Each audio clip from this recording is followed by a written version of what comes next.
Kung bago ka pa lang sa ating channel ay nais ko sanang pindutin ang subscribe at like para sa bagong episode. Pagpapatuloy ng kwento kaya sa araw na ngayon ay magsisimula na siya sa kanyang galaw. Pero narinig ko mula sa sinabi ng doktor lahat ng panilya ng kay Sox ay namatay sa aksident. Habang naglalakad ito sa kalsada tila may pupuntahan. Alam ko ang mga ginawa para sa akin kaya malaking panghihinayang ang pagkamatay niyo lahat pero nandito ang isang natitirang kay Sox. Ngunit ito ay isang magandang bagay para sa akin dahil ang ibig sabihin nito ay magagawa ko ang gusto ko. Nagpapahiwatig na ito sa kanyang pinaparuhunan na nandito na. Kaharap ang piitan sa loob ng gate, tama ba ang aking pinuntahan habang tinitingnan ang hawak na telepono? Sa isip-isipan niya ay nasa kaniyang harapan ang piitan kaya kailangan niya muna magpa-level up at maging malakas at gusto ko masubukan ang mga halimaw sa kasalukuyan. Hinihabot ng ating bida ang kanyang ID na naglalaman ng information sa gwardya na nagbabantay sa piitan. Hinahawak niya ang ating bida dahil agad ito aalis, pinigilan niya ito dahil may tatanungin siya. Ano ang iyong tanong? Isang express iyon ang makikita sa pagmumukha ng gwardiya, tila nagulat sa kanyang nakita.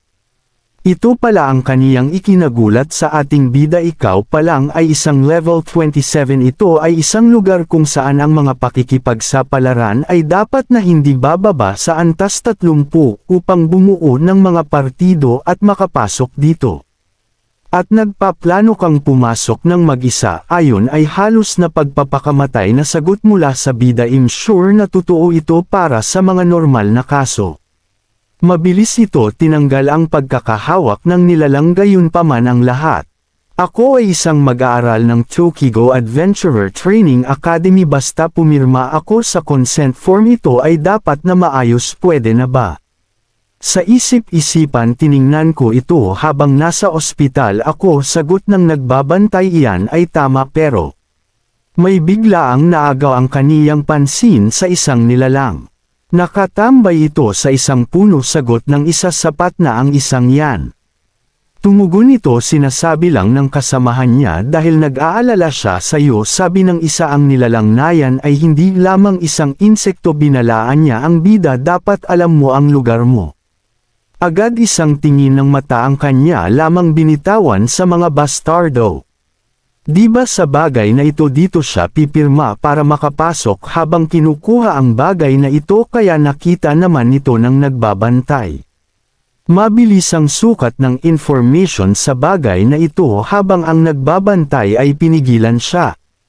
Sandali lamang, masyado mabilis ang ginawa mo, wala na dapat siyang idagdag dito dahil nasulat na niya habang paalis ito.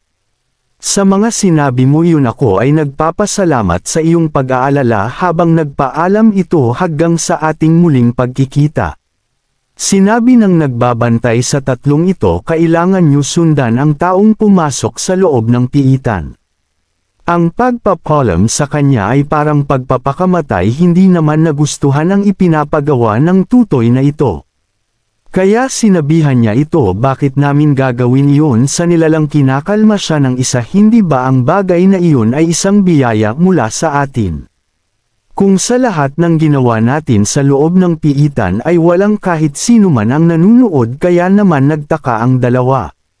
Isang demonyong ngiti ang makikita sa pagmumukha, sagot aniya. Kung may mangyari hindi dapat ito maging problema, kaya mas pabor natin ang piitan. Parang daga ang ating bida, umaarte ng todo pero kailangan niya ng 100 years para magsolo sa piitan. Agad naman napagtanto ng dalawa kaya sumunod sila sa kanilang hari. Pasensya na sa habala, umaasa ako na magtagumpay kayo, tila hindi ito ang kanyang inaasahan.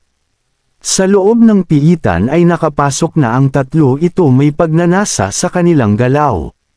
Gawin natin ang karaniwang ginagawa natin sa mga daga, agad namang napagtanto ng nilalang, ganon pala, patayin ang nakakaawang binata pagkatapos sisihin natin ang pagkamatay niya sa halimaw. Ang lahat ng kanilang nakakamit mula ngayon ay dahil sa mga kanilang pinatay dahil ang mga ito ay mga tanga walang utak. Mas nagugustuhan pa namin ang gantong ginagawa dahil mas napupuno ng barya ang aming bulsa. Kaya sa kanilang kagustuhan sa barya o kayamanan ay agad silang kumilos ng mabilis. Pagkatapos ng ilang minuto ng kanilang pagtatakbo para mahanap ang bida, napagod ang grupo kaya tumigil ito ay isang tuwid na daanan sobrang layo sabi ng isa hindi pa rin namin naabutan yung batang yun tila galit na ito sa ating bida. Kaya sa kanilang paghahanap sa ating bida isang kasamahan ang nagturo sa ating bida. Sa wakas nandito na ang ating hinihintay na makikita ang ating bida na nakatayo. Nakaharap sa mga mababanggas na halimaw ang ay hindi mabilang. Habang nagpalabas na ng aura check ang iba sa mga tumpok na insekto. Isang paggamit ng kakayahan ng apoy ang ginamit niya isang pag-atake papunta sa mga ito. Hindi pa iyon tapos ipinalabas niya ang isang elemental wind dahil may balak siya. Kasunod ay ipinagsama niya ang kanyang dalawang ginawa sa mga nilalang na halimaw. Sa ginawa nito ay nilamon ng kanyang mas pinalakas na apoy. Kaya naging usok na lang ang mga halimaw tila nahihirapan sa ginawa ng bida habang nakatayo ito pinapanood ang pagkaubos. Sa dulo ng eksena isang express iyon ang ipinakita ng hari ng grupo hindi ito maari hindi siya makapaniwala sa individual na ito ganap niyang nilipol ang mga halimaw isang D-rank ng ganang kabilas ng mag-isa. Inagaw ng kanyang pansin may mas mahalaga ang bagay na iyon. Ito ang tinutukoy ng bastardo ang bagay na puno ng gemstone iyan ay isang bihirang gemstone. Ang kanilang pagmumukha ay makikita ang isang pagnanasa isang sabik sa pera sa isip isang hindi makapaniwala sabi ng isa kung nabebenta ang bagay na iyan ay maaari akong mamuhay ng maayos sa susunod na 6 na buwan. Mukhang hindi pa ito nahahawakan ng daga na makikita ang isang tumpok ng mga gemstone.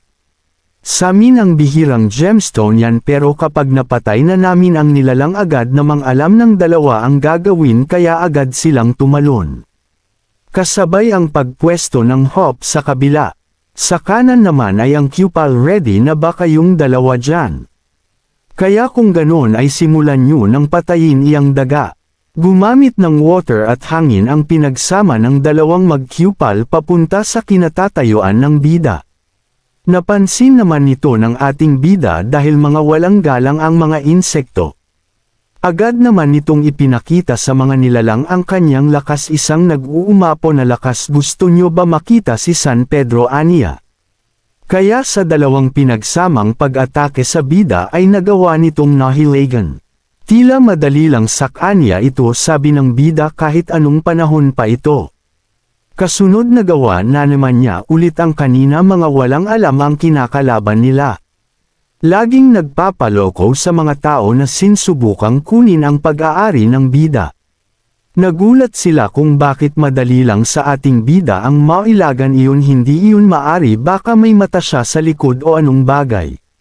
Huwag kayo magpaniwala sa dagang ito isa lang ito panloloko masyado kana swerte kaya dapat sa ganyan tao ay mamatay na isang malakas na apoy ang ginawa papunta sa ating bida. Alam naman nito ng bida kaya naghanda siya ng kanyang suntok sa nilalang. Isang malakas na suntok ang kanyang binitiwan sa sikmura ng nilalang tila nagkaroon ng impact dahil dito. Makikita sa pagmumukha na nahirapan ito sa matinding ginawa ng ating bida kasabay ang paglabas ng dugo mula sa bibig.